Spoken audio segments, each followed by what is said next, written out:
Ramayan serial में दर्शकों ने ध्यान दिया होगा कि रावण की कैद में लंका स्थित वाटिका में माता सीता जिस वृक्ष के नीचे बैठती थी, वहां वे अपने हाथ में घास का तिनका लेकर रखती थी। जब भी रावण वहां आता है, सीता उस तिनके को उठा लेती है। बहुत सारे लोगों को इसका वास्तविक कारण पता नहीं होगा, लेकिन आज हम आपको इसका रहस्य बता रहे हैं। रावण ने जब माँ सीता जी का हरण करके लंका ले गया, तब लंका में सीता जी वट वृक्ष के नीचे बैठकर चिंतन करने लगी। रावण बार बार आकर माँ सीता जी को धमकाता था, लेकिन माँ सीता कुछ भी नहीं बोलती थी। यहाँ तक रावण ने श्री राम जी के वेशभूषा में आकर माँ सीता जी को भ्रमित करने की भी कोशिश की थी, लेकिन फिर भी सफल नहीं हुआ। रावण ने थक हार कर जब अपने शयन कक्ष में गया,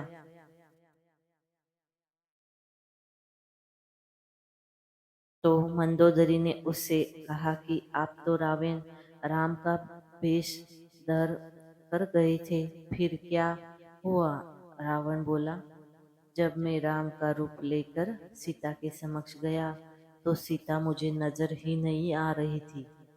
रावण ने अपनी समस्त ताकत लगा चुका था, लेकिन जिस जगत जननी माँ को आज तक कोई नहीं समझ सका, उन्हें रावण भी कैसे समझ पाता। रावण एक बार फिर आया और बोला, मैं तुझसे सीधे सीधे संवाद करता हूँ, लेकिन तुम कैसी नारी हो कि मेरे आते ही घास का तिनका उठाकर उसे ही घूर घूर कर देखने लगती हो। क्या घास का तिनका तुम्हें राम से भी ज्यादा प्यारा है? रावण के इस प्रश्न को सुनकर माँ सीता जी बिल्कुल चुप हो गई और उनकी आंखों से आंसू की धार बह पड़ी। इसकी सबसे बड़ी वजह थी कि जब राम जी का विवाह माँ सीता के साथ हुआ, तब सीता जी का बड़े आदर सत्कार के साथ गृह प्रवेश भी हुआ। बहुत उत्सव मनाया गया। प्रथा अनुसार नववधु विवाह पश्चात जब ससुराल आती है, तो उसके हाथ से कुछ मीठा पकवान बनाया जाता है, ताकि जीवन भर घर में मिठास बनी रहे।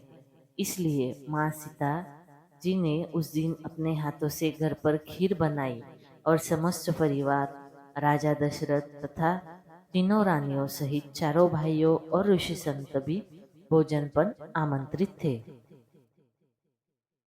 माँ सीता ने सभी को खीर परोसना शुरू किया और भोजन शुरू होने वाला था कि जोर से एक हवा का झोंका आया।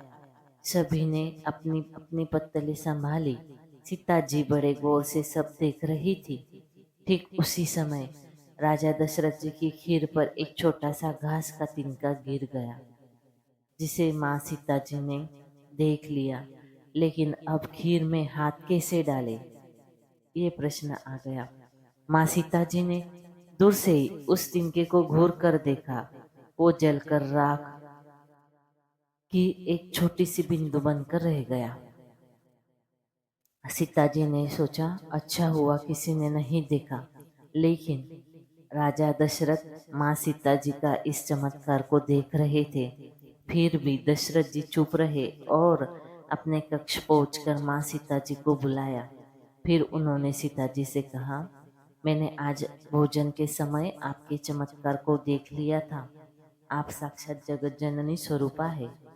लेकिन एक बात आप मेरी जरूर याद रखना, आपने जिस नजर से आज उस तिनके को देखा था, उस नजर से आप अपने शत्रु को भी मत देखना। इसलिए माँ सीता जी के सामने जब भी रावण आता था, तो वो उस घास के तिनके को उठाकर राजा दशरथ की बात याद कर लेती थी। इसलिए माँ सीता जी चाहती इसलिए माँ सीता जी चाहती तो रावण को उस जगह पर ही राख कर सकती थी, लेकिन राजा दशरथ जी को दिए हुए वचन एवं भगवान श्री राम को रावण वध का श्रेय दिलाने हेतु वो शांत रही। ऐसी विशाल हृदया थी हमारी जानकी माता। जय हो प्रभु श्री राम जी की। जय श्री राम। दोस्तों, आज की ये कहानी आपको अच्छी लगी हो तो हमारे चैनल को लाइक, शेयर और सब्सक्राइब जरूर करें। धन्यवाद। हर हर महादेव।